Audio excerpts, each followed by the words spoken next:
Captain Velthar stared at the star map with growing irritation. The bright blue dots showed safe trading routes through the galaxy. The red zones marked dangerous areas where pirates lurked.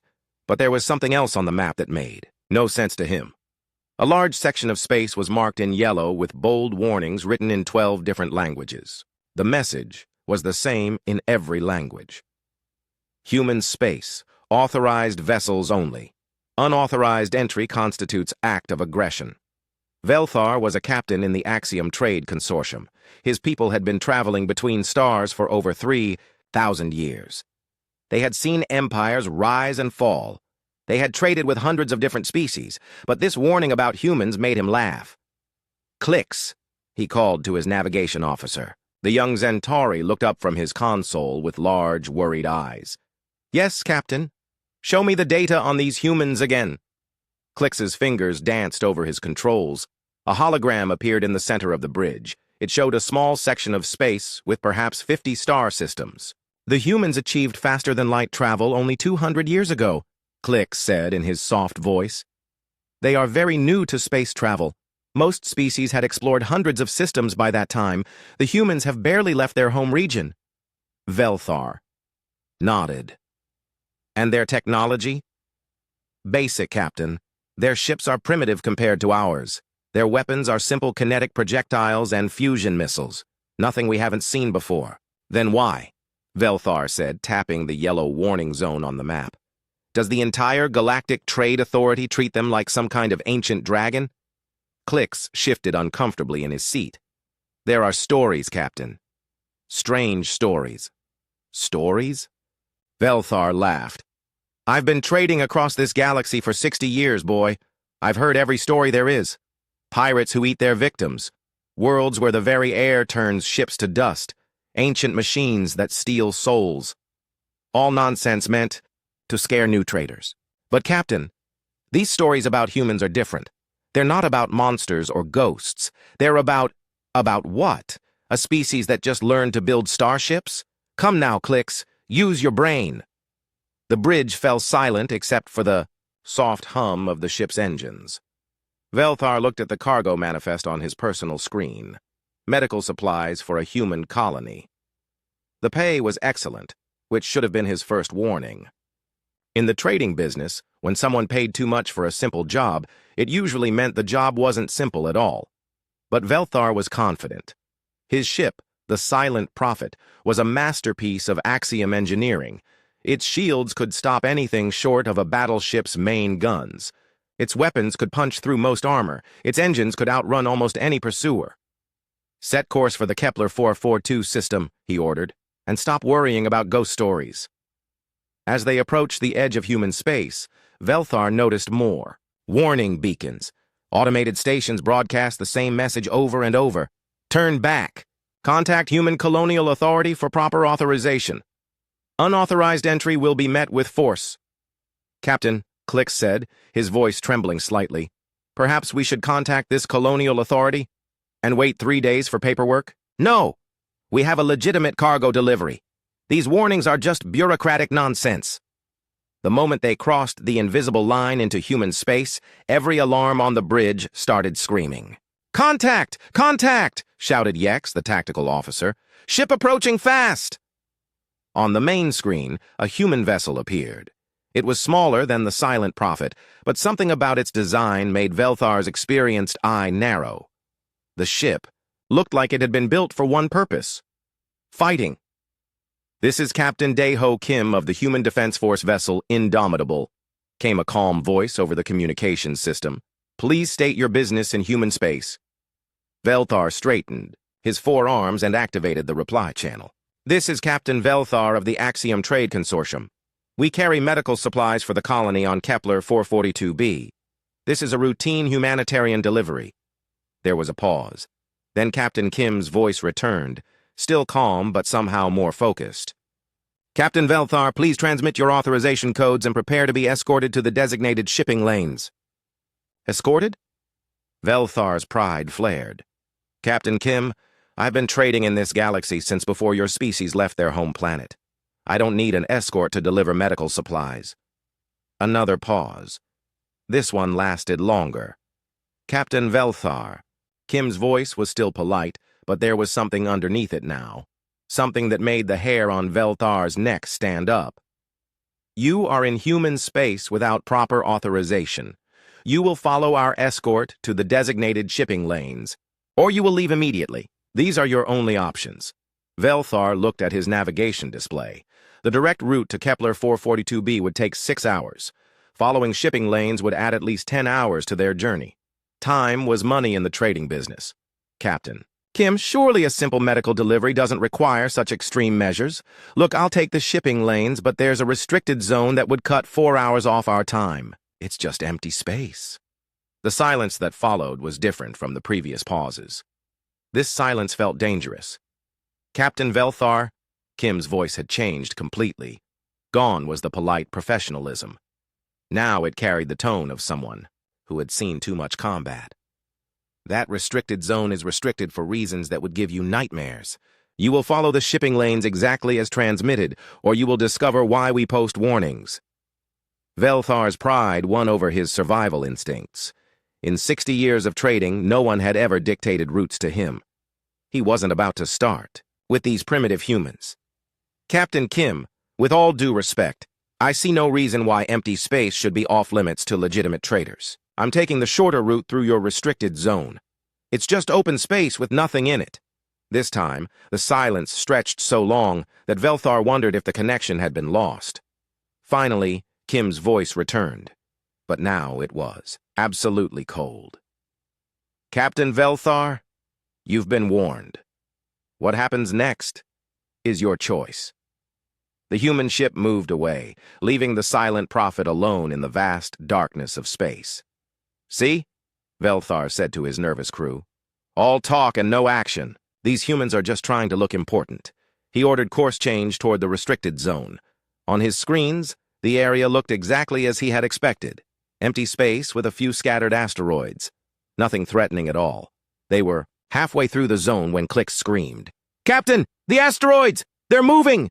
Velthar spun to look at the tactical display. What he saw made his blood turn to ice. The asteroids weren't asteroids at all. They were artificial constructs, perfectly camouflaged, and they were surrounding his ship. One by one, weapon ports opened on each fake asteroid. Energy readings spiked across his sensors. In seconds, the silent prophet was surrounded by enough firepower to destroy a small fleet. This is Lieutenant Hannah Park of Defense Platform 7, came a new voice over the communications. This voice belonged to a human female, and it was absolutely calm.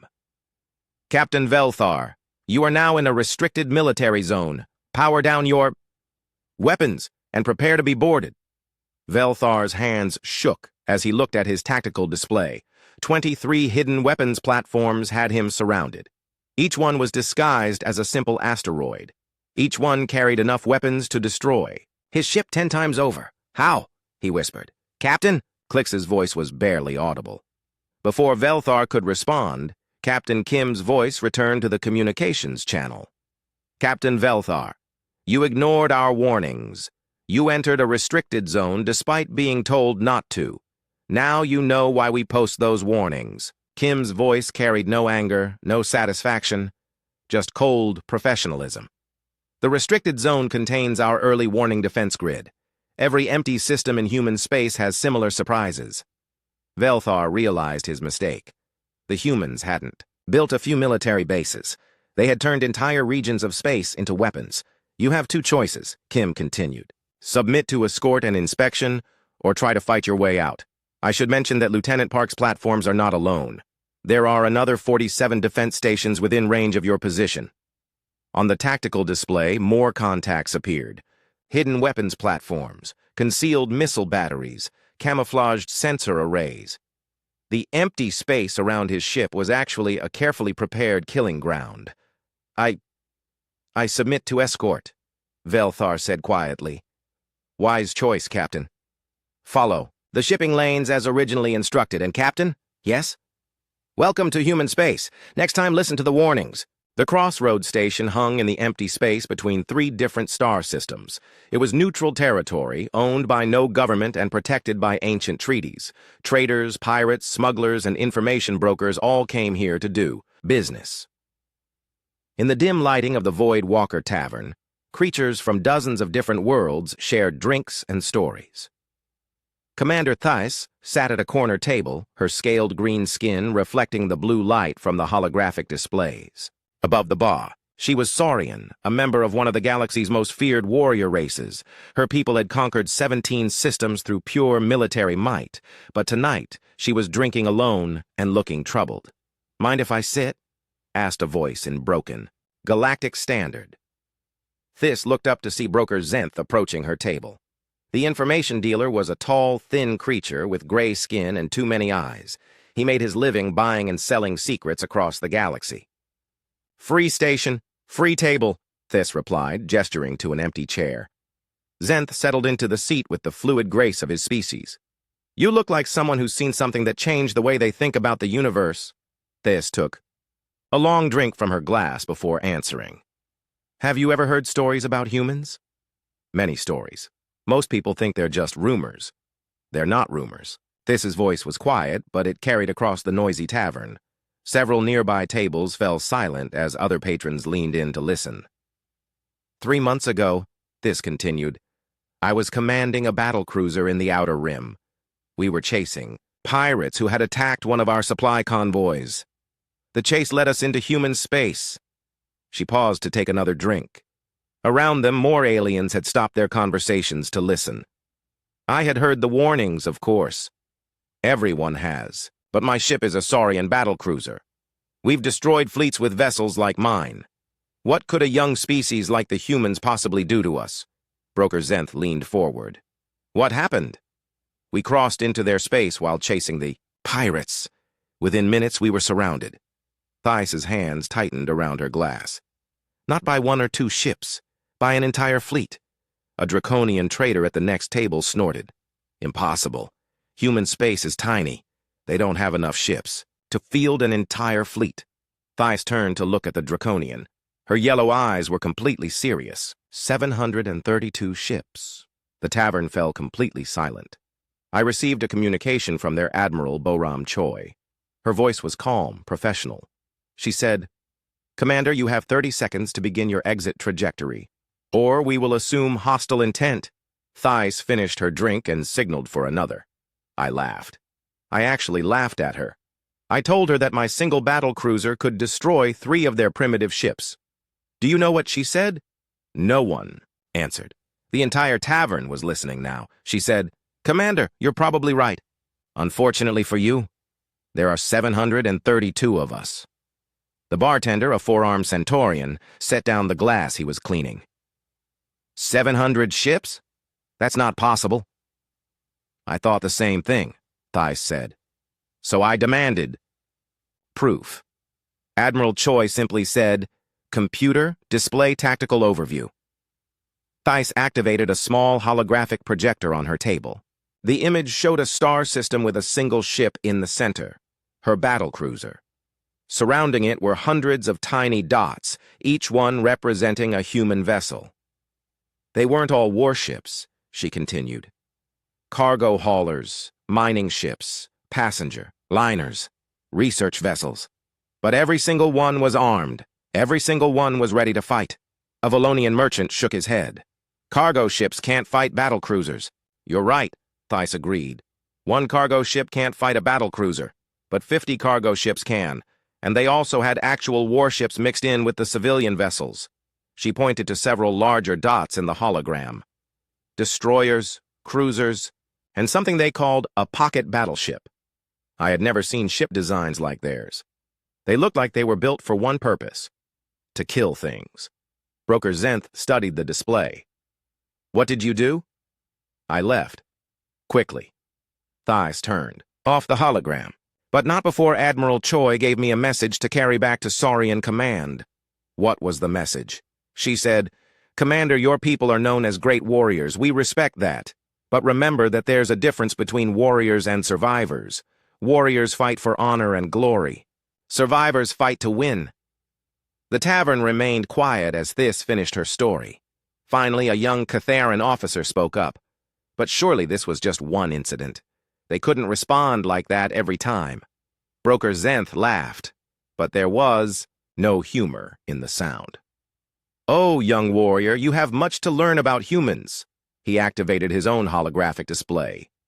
This one showed a timeline of incidents involving human space over the past 2 years. Incident 1. The Haraki Trade Guild attempted to establish a protection service in human space. Their 12 ships were found floating dead in space 3 days later. No survivors. The timeline moved forward. Incident 2. A Zelton exploration. Fleet entered human space to map resources. They were escorted out by 300 human ships that seemed to appear from nowhere. Another date appeared. Incident 3. Pirates captured a human cargo vessel, the Star of Prague. They demanded ransom. The young Catharan leaned forward. What happened? The pirates sent their ransom demand to the human authorities. They received a reply from Captain Wu Jin Lee, the cargo ship's captain. The message was very simple. You have our ship. We have your base coordinates. Clock is ticking. Base coordinates? Someone asked. The cargo ship had been broadcasting a tracking signal the entire time. Every human ship in 3 sectors received the signal and began converging on the pirate base. The pirates released the cargo ship and fled to another galaxy. Zenth changed the display to show a star map with red dots scattered across it. These are documented incidents where various species have encountered human space defenses. Notice the pattern? The aliens studied the map. After a moment, the draconian trader spoke up. They're everywhere. Every entry point into human space has multiple incidents. Exactly. The humans don't just defend their borders, they defend every approach to their borders. They've turned the space around their territory into a buffer zone filled with sensors, weapons platforms, and patrol fleets. A Rigelian information broker who had been quietly listening finally spoke. I've heard other stories, stranger stories. Such as? Thijs asked. A merchant guild convoy took a shortcut through what they thought was empty space near human territory. They were stopped by a human patrol and warned they were in a monitoring zone. When they asked what was being monitored, the human captain said, everything. The Rigelian activated his own display, showing a much larger region of space around human territory. According to my sources, the humans have monitoring stations, automated sensors, and patrol routes in a sphere of space nearly twice the size of their actual territory. They watch everything that moves within 50 light-years of their borders. Broker. Zenth nodded. And that's not the strangest part. What's stranger than that? The young Catharan asked. The humans have been doing this for less than 200 years. Most species take 1,000 years to develop this level of defensive sophistication. The humans built it in 2 centuries. Thijs ordered another drink. There's something else. Something Admiral Choi told me that I haven't mentioned.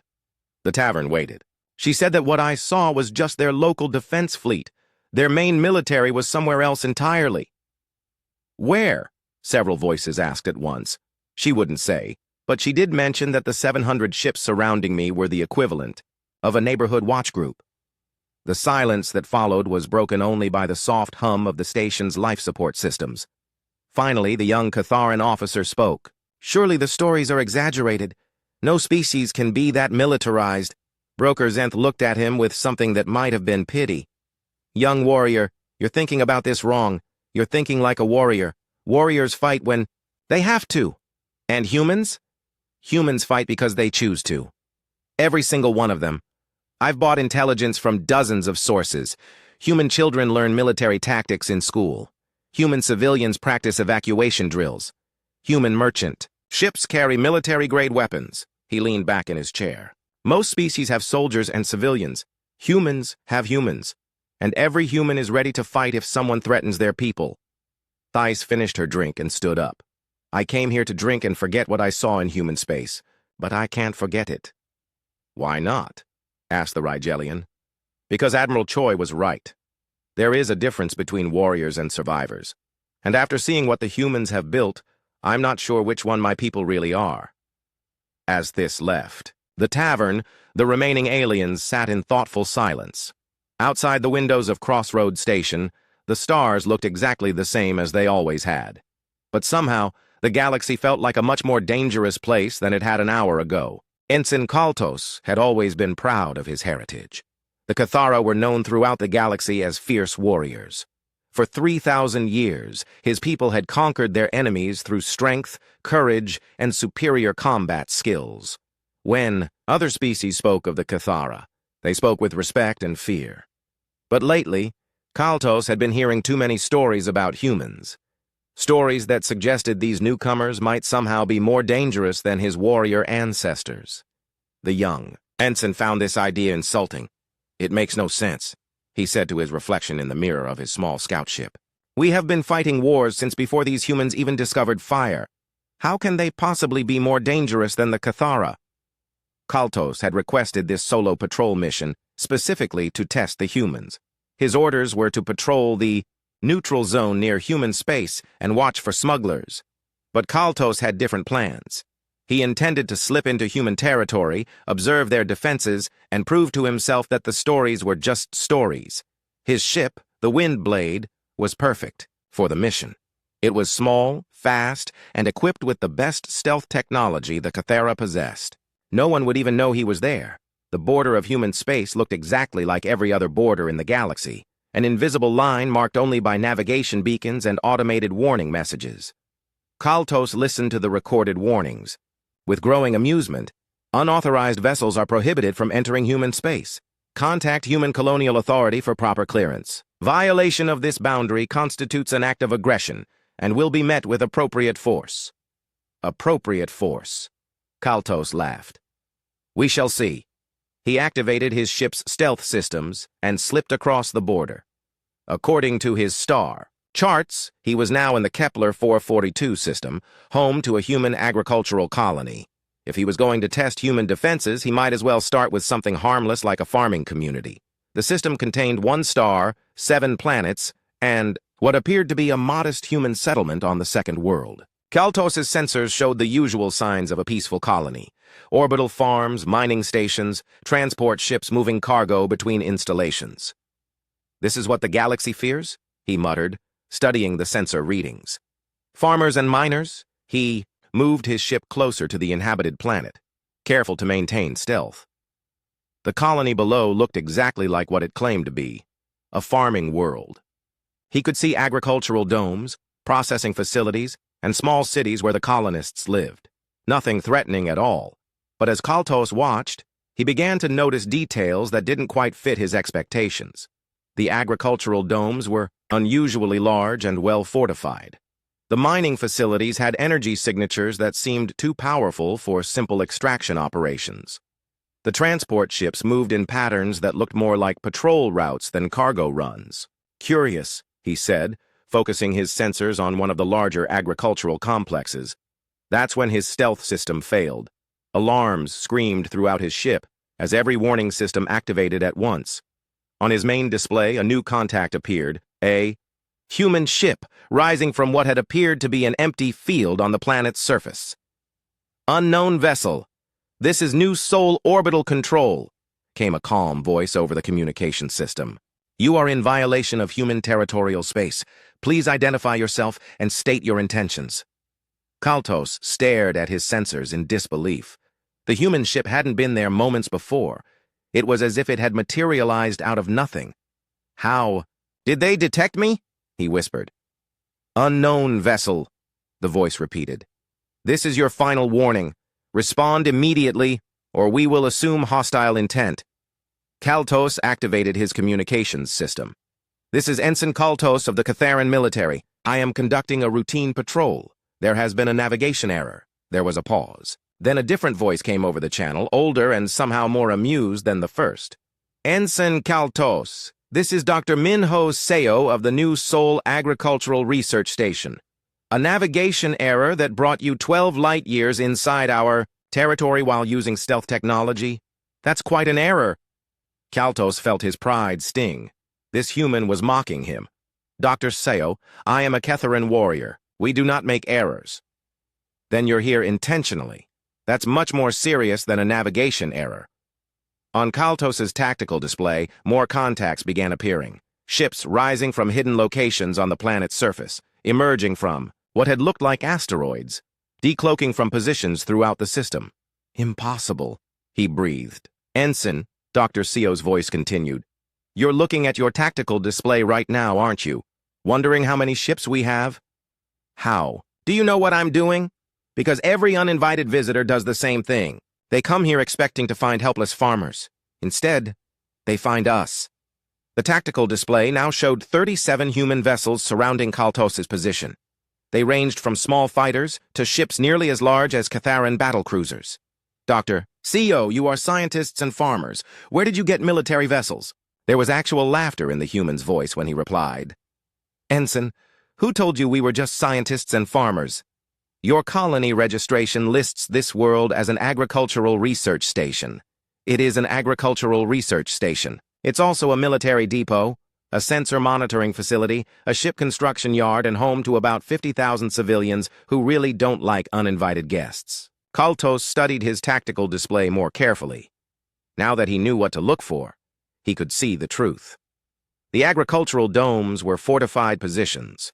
The mining facilities were weapons manufacturing plants. The transport ships were armed patrol vessels. You've militarized your entire colony. Ensign, you're still thinking like a warrior. You see military and civilian as separate things. We don't. A new voice joined the conversation, female, with the tone of someone accustomed to command. Ensign Kaltos, this is Mayor Sujin Han of New Seoul Colony. Dr. Seo asked me to speak with you because he thought you might understand better if you heard from our political leader. I greet you, Mayor Han. Ensign, how many people live on your homeworld? The question surprised Kaltos. Approximately 8 billion. And how many of them are trained warriors? Perhaps 50 million. The warrior caste represents less than 1% of our population. I see. Ensign, New Seoul Colony has a population of 53,000 people. Would you like to guess how many of them are trained to fight? Kaltos considered this. Even if the humans militarized more of their population than most species, the number couldn't be very high. 10,000? All of them. The simple statement hit Kaltos like a physical blow. All of them? Every man, woman, and child above the age of 12 has completed basic military training. Every adult serves in our militia. Every teenager knows how to operate our defense systems. Mayor Han's voice remained conversational, as if she were discussing crop rotation instead of total militarization. You see, Ensign, when your people discovered space travel, you found a galaxy full of other warrior races. When we discovered space travel, we found a galaxy full of predators. Different experiences lead to different solutions. Kaltos looked at his tactical display again. 37 ships, all apparently crewed by farmers and scientists who had somehow become soldiers. This is impossible. No species can sustain this level of militarization. Why not? Dr. Seo's voice returned to the channel. Military training keeps our people healthy and disciplined. Weapons manufacturing provides jobs and technical education. Defense planning teaches organizational skills. Combat readiness ensures survival. But the cost is less than the cost of being conquered, enslaved, or exterminated, Mayor Han interrupted. Ensign, your people fight when they must. We live ready to fight every moment of every day. A new alarm sounded on Kaltos' ship. His sensors had detected something approaching from the edge of the system. Something big. Don't worry, Ensign, Dr. Seo said. That's just engineer Tae-Young Kwan arriving with the orbital construction platform. He's been building defensive installations in the outer system. On the display, what Kaltos had initially taken for a large asteroid revealed itself to be an enormous space station, bristling with weapons and manufacturing facilities. You're building weapons platforms disguised as asteroids, among other things. Engineer Kwan is quite creative. Last month he finished a beautiful comet that's actually a mobile missile base. Kaltos realized that everything he thought he knew about warfare was wrong. The Cathara fought battles. They won or lost, then went home to rebuild. But the humans had turned their entire society into a weapon. They didn't fight wars. They lived war. Ensign, Mayor Han's voice was gentler now. You came here to test us, to see if the stories about humans were true. Now you know. What happens to me now? That depends. Are you here as an enemy or as a curious young warrior who made a mistake? Kaltos thought about his options. He could try to fight his way out, but 37 ships against one didn't offer good odds. He could try to run, but his ship was already surrounded, and his stealth systems had been compromised. I made a mistake, Mayor Han. Good. Then you're free to leave. But first, we'd like you to deliver a message to your people. What message? Tell them that the humans respect the Cathara as honorable warriors. Tell them that we have no quarrel with your people. But also tell them that if anyone the Great Assembly Hall on Vorthon Prime had seen many historic moments over the past 5,000 years. Ancient treaties had been signed here. Trade agreements that shaped the galaxy had been negotiated in these halls. Wars had been declared and ended within these walls. But Ambassador Zerthak had never seen the Galactic Council this divided. The debate had been raging for 3 days, and they were no closer to a solution. The human problem grows worse every month, declared Senator Vextar of the Rigelian Republic. They refuse all attempts at integration into galactic society. They ignore our trade proposals. They won't join the Galactic Security Coalition. They act as if they're the only species in the universe. Because they're afraid, replied Ambassador Neilrath of the Centaurian Federation. They're a young species. They need time to develop trust. Time? Senator Vextar's 4 arms gestured angrily. They've had 200 years. How much time does one species need? Ambassador Zerthak listened to the arguments with growing frustration. As one of the eldest members of the Galactic Council, he had seen this pattern before. Young species always went through a phase of isolation before joining galactic civilization. The humans were simply taking longer than most. Honored colleagues, he said, rising from his seat. The hall fell silent out of respect for his age and wisdom. Perhaps it's time for a more direct approach. What do you suggest, Ambassador? Asked Chancellor Mordek. A formal diplomatic mission. A show of unity from the galactic community. If the humans see that we come in peace, with representatives from all major species, surely they will understand that isolation is not necessary. Senator Vextar's eyes gleamed. A diplomatic mission backed by sufficient force to ensure our diplomats' safety, of course. Of course, Zerthak agreed. We cannot risk our ambassadors' lives on human unpredictability, and so it was decided. The largest diplomatic fleet in galactic history would be assembled. 200 ships from 12 different species, led by Ambassador Prilnex, the most skilled negotiator in Vorthon space. Ambassador Prilnex was confident as the fleet prepared to depart. He had successfully negotiated peace treaties with the most stubborn species in the galaxy. The humans might be mysterious, but they were still just another young species in need of guidance. Admiral Thekmore, he said to his military escort commander, maintain formation but keep weapons powered down. We want to look strong but peaceful.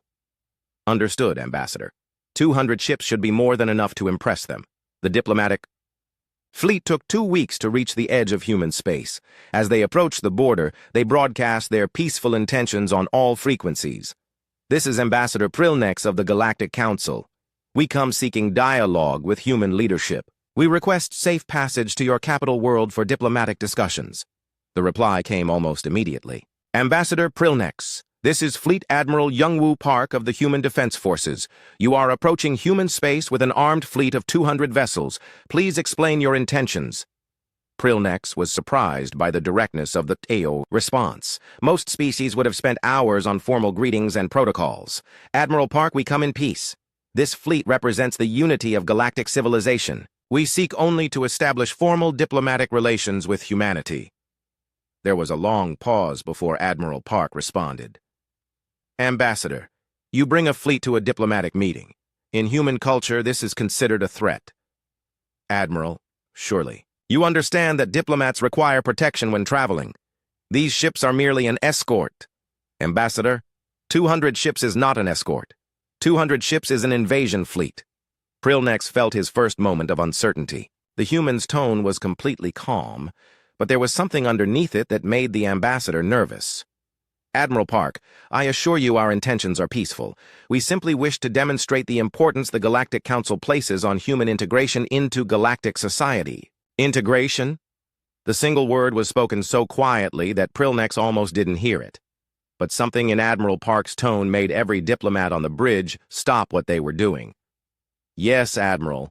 The Galactic Council believes it's time for humanity to take its proper place in galactic civilization. The pause that followed lasted nearly a full minute. When Admiral Park's voice returned, it had changed completely. Gone was the diplomatic professionalism.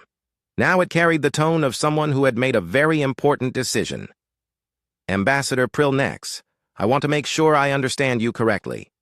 You've brought a fleet of 200 warships to human space. To force us to join your galactic government? Not force, Admiral. Encourage. Surely you can see the benefits of Ambassador, Admiral Park interrupted. Let me save us both some time. You see this as diplomacy.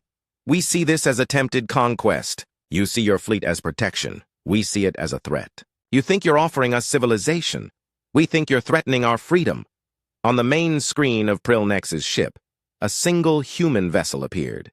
It was larger than anything in the diplomatic fleet, and its design made it clear that this ship had been built for only one purpose: destroying other ships. Admiral, surely you don't intend to threaten a peaceful diplomatic mission. Ambassador, you misunderstand. This isn't a threat. This is customer service. Customer service? You came to human space uninvited with an armed fleet. We're here to provide the service you've requested, a one-way journey to whatever afterlife your species believes in. Admiral Thekmore studied his tactical displays with growing alarm.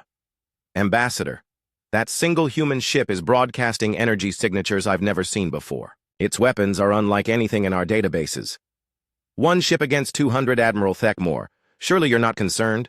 Before the Admiral could answer, Captain Hye Jin Yoon's voice came over the communication channel. Diplomatic fleet, this is Captain Yoon of the destroyer Relentless. You are surrounded. I repeat, you are surrounded. Impossible, Admiral Thekmore said. Sensors show only one human ship. Admiral, came a new voice, belonging to Communications Officer Da Young. Kim, you might want to run a deep sensor sweep. Admiral Thekmore activated his ship's most powerful sensors. What he saw made his blood turn cold. The empty space around the diplomatic fleet was full of human ships. They had been there all along, invisible to standard sensors. How many? Ambassador Prilnex whispered. I count at least 300 vessels, Thekmore replied, his voice shaking. They've been tracking us since we entered this sector. Admiral Park's voice returned to the channel. Ambassador, you brought 200 ships to impress us. We brought 300 ships to educate you. The lesson is simple.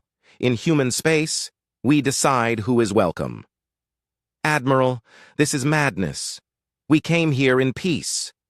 You came here with a fleet, Ambassador. In human space, that's not peace. That's war. Captain Yoon's voice cut through the static. Diplomatic fleet. You have two options. Option 1, withdraw immediately and never return without proper invitation. Option 2, discover why our space has such clear boundaries. You're threatening the representatives of galactic civilization, Prilnex protested. No, Admiral Park replied calmly. We're defending our homes from an uninvited fleet that thinks it can force us to surrender our independence. There's a difference. Admiral Thekmore leaned over to whisper to the ambassador. Prilnex, we need to leave. Now. Their ships are more advanced than anything I've seen, and they have us completely surrounded. But the Council's orders. The Council didn't know what we would find here. If we fight, we'll lose. If we lose, we can't report back what we've learned. Ambassador Prilnex felt the weight of thousands of years of galactic tradition pressing down on him. The Galactic Council had never retreated from a young species. But then, they had never encountered anything like this before. Admiral Park, he said finally, the Galactic Council will not forget this insult. Ambassador, the Galactic Council will never forget this lesson. You came here thinking you could force us to submit. Instead, you discovered that humans don't submit. We adapt, we prepare, and we fight. This isn't over. Yes, it is. You just don't realize it yet. As the diplomatic fleet began its humiliating withdrawal, Admiral Park added one final comment. Ambassador, when you report back to your council, make sure you tell them exactly what happened here. Tell them that humans don't want to conquer the galaxy. We just want to be left alone. But if you keep sending fleets to our space, we'll start sending fleets to yours. The journey back to Vorthan Prime gave Ambassador Prilnex plenty of time to think about his report. How do you explain to the most powerful government in the galaxy that a young species just forced them to retreat? When he finally stood before the Galactic Council, his words were chosen very carefully. Honored colleagues, the humans have declined our invitation to join galactic civilization. I recommend that we respect their decision. But surely they can be convinced, Senator Vextar began. No, Prilnex interrupted. They cannot be convinced, they cannot be forced, and they cannot be conquered. The humans have chosen isolation, and we must accept that choice. Are you saying that we should simply ignore them? Ambassador Prilnex thought about Admiral Park's final words, about the hidden fleet that had surrounded them, about the calm certainty in the human voices as they promised destruction to anyone who threatened. Professor Mordux had spent his entire academic career studying military history. As the galaxy's leading expert on interstellar warfare, he had written 17 books and lectured at universities across 12 star systems. But his current research project was driving him to the edge of madness. For 2 years, he had been trying to answer one simple question. Why does an entire galaxy fear one species? Humans had been spacefaring for only 2 centuries. Most species took 1,000 years to develop the kind of military reputation that made others cross the street to avoid them. Yet humans had somehow achieved legendary status in less time than it took most civilizations to agree on a standard currency. Mordux sat in his study on the research station Deep Thought, surrounded by holographic displays showing military data from across the galaxy. Ship movements, fleet compositions, battle reports, diplomatic incidents, everything that might explain the human mystery. Computer, he said to his research assistant, display the earliest confirmed human military engagement. The central hologram shifted to show a star map dated 176 years ago. A small section of space was highlighted in red. The hegemony of Scar invasion of human space, the computer announced in its pleasant female voice. Duration, 15 years. Outcome, Scar military and political collapse. Mordux studied the data with professional interest. The Scar had been a typical predator empire, militaristic, aggressive, and completely convinced of their own superiority. They had conquered 17 species before encountering humans. Their military was well-trained, well-equipped, and vastly experienced. Computer, display the initial force comparison. New numbers appeared on the display. Mordux winced as he read them. Scar invasion force, 2.7 million military personnel, 15,000 combat vessels, 400 planetary assault divisions. Human defense force, 180,000 military personnel, 1,200 combat vessels, 45 planetary defense divisions. The numbers were absurd. The Scar had outnumbered the humans 15-1 in ships and nearly 20-1 in trained soldiers. By every rule of military science, the war should have lasted 6 months and ended with human extinction. Instead, it had lasted 15 years and ended with the complete destruction of the Scar Empire.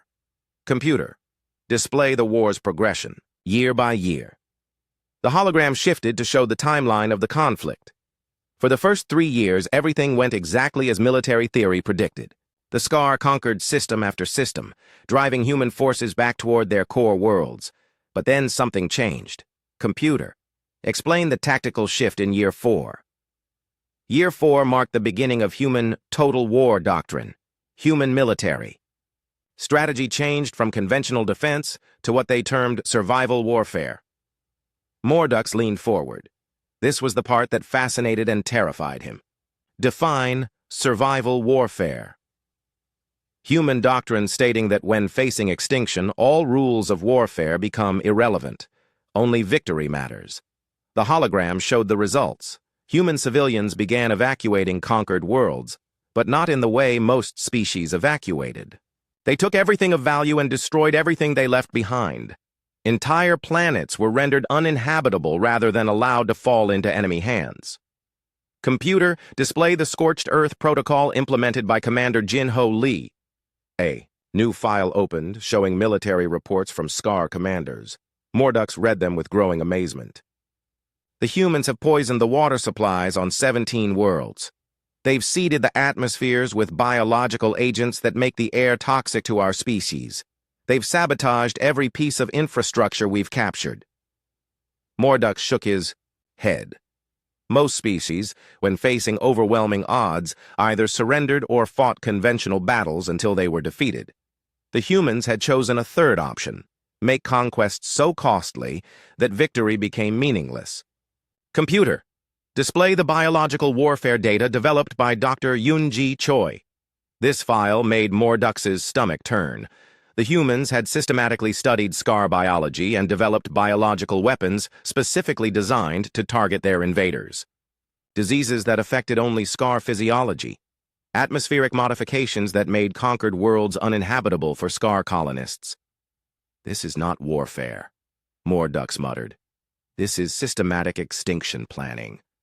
But the biological warfare was only the beginning. As the war progressed, human tactics became more and more extreme. Computer, display the infiltration campaigns led by Colonel Dong-Hyun Kim. The hologram showed a galaxy-wide intelligence network.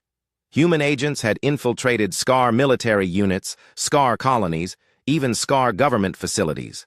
They gathered intelligence, sabotaged equipment, and turned conquered worlds into death traps for their occupiers. Computer, how many SCAR worlds experienced human sabotage during the occupation? All of them. Mordux stared at the display. All of them? Human infiltration teams were active on every SCAR-controlled world throughout the war. SCAR military. Reports indicate they never held any territory without ongoing human resistance. This was unprecedented in galactic military history. Most species fought until they were defeated, then accepted occupation. The humans had turned occupation into a continuous battle that never ended. But the most shocking revelation came when Mordux examined the war's final phase. Computer, display the human counteroffensive led by Fleet Admiral Kyung-ho Shin. The hologram showed something that shouldn't have been possible. After 12 years of retreating and losing battles, the humans suddenly fielded a fleet larger than the one they had started with. Computer, explain how human fleet strength increased during a war they were losing. Human industrial capacity was converted to total war production. Civilian facilities became weapons manufacturers. Merchant ships were converted to military vessels. The entire human economy was restructured for military production. Mordux studied the production figures with disbelief. In 3 years, the humans had built more ships than the SCAR had constructed in 30 years of military buildup. But where did they get the resources? The SCAR controlled most of human space. Human deep space mining operations were established. In uninhabited systems, mobile industrial platforms were constructed to avoid SCAR detection. Resource extraction was automated and hidden throughout empty space. The picture that emerged was terrifying. While the SCAR were trying to govern their conquered territories, the humans had been building a secret industrial empire in the void, between stars. Computer, display the final battle at SCAR Prime. The hologram showed the SCAR homeworld surrounded by the largest space battle in recorded history. But it wasn't really a battle. It was a demonstration. Admiral Shin had brought the entire human fleet, over 30,000 ships, to the SCAR homeworld. Not to conquer it, just to prove that they could reach it. The message was clear: surrender now or watch your homeworld burn. The SCAR surrendered. Their empire collapsed within months as subject species realized that their conquerors could be defeated. But the most chilling part of Mordux's research was what happened after the war ended. Computer, display human military doctrine from year 16 onward. Human strategic planning shifted to prevention of future extinction scenarios. Military doctrine was redesigned to ensure humans would never again fight a defensive war. Mordux studied the post-war data with growing unease.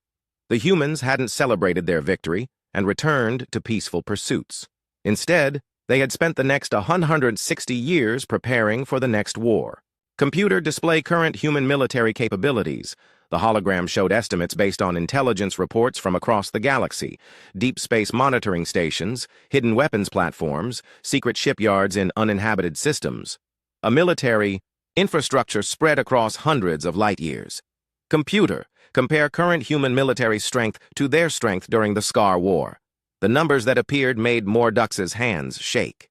Current estimated human military capacity is approximately 50 times greater than their peak strength during the SCAR conflict. Mordux leaned back in his chair, finally understanding why the galaxy feared humanity. It wasn't their ships, or their weapons, or their tactics. It was their mindset. Most species fought wars to achieve specific goals: conquest, resources, territory, revenge. Humans fought wars to ensure they would never have to fight another war. They didn't just defeat enemies, they eliminated the possibility of future threats. Computer, theoretical question.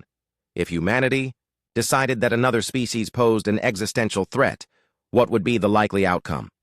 The computer was silent for a long moment, processing the question. Based on historical analysis of human warfare patterns, complete extinction of the target species within 5 to 10 years.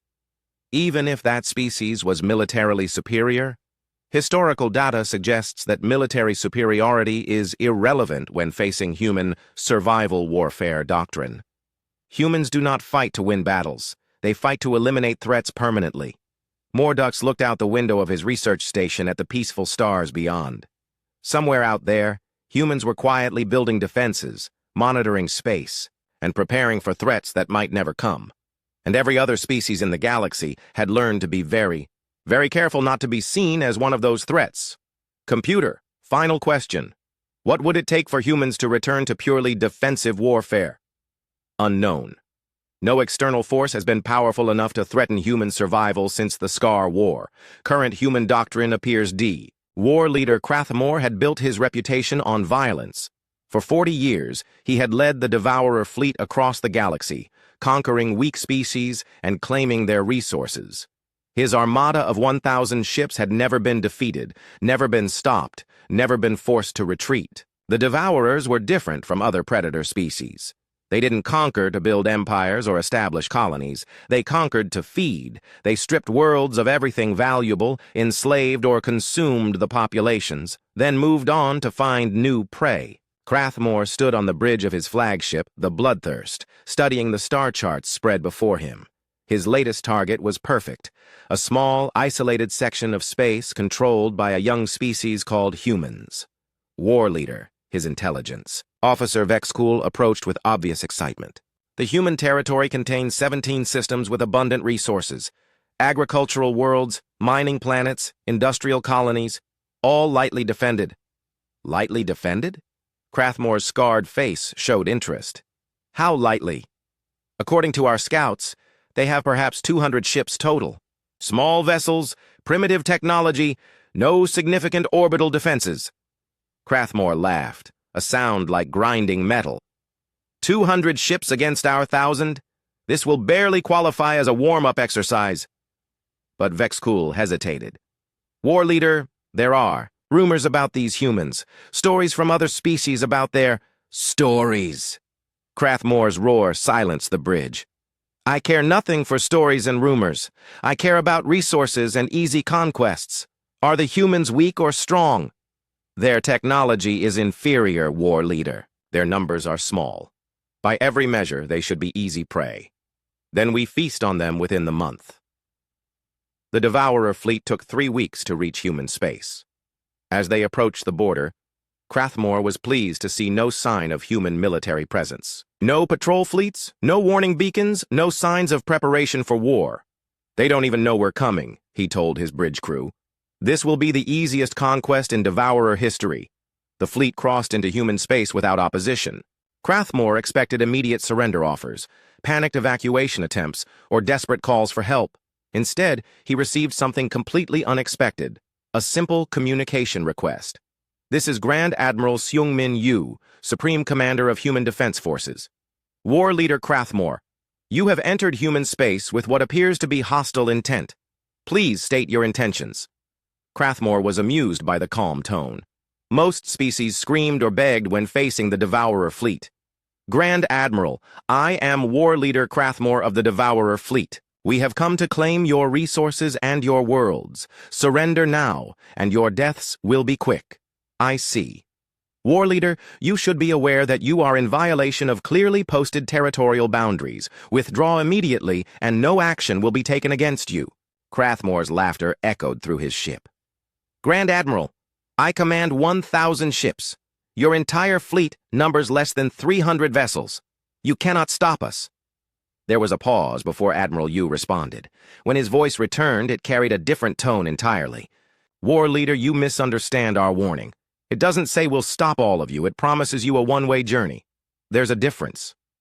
Threats? From a species we outnumber 3 to 1? Not threats, war leader. Customer service.